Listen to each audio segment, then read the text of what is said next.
রাগের মাথায় আপনি সন্তানকে বললেন তুই মর, ফেরেশতারা বলল আমিন। তোর ভবিষ্যৎ অন্ধকার, ফেরেশতারা বলল আমিন।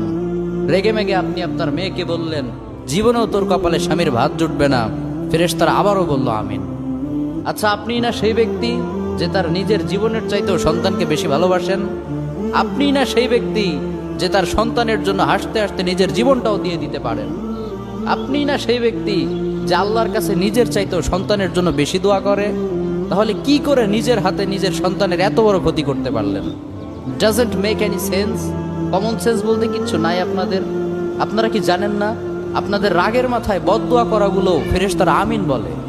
দাওয়াতুল ওয়ালিদ আলা ওয়ালাদি, বাবা মা তার সন্তানের জন্য যেই দোয়া করে সেটা ভালো হোক কিংবা বদদোয়া হোক, আল্লাহ সেটাই কবুল করে নেয়। এজন্য খবরদার, নেভার কার্স ইউর চিলড্রেন।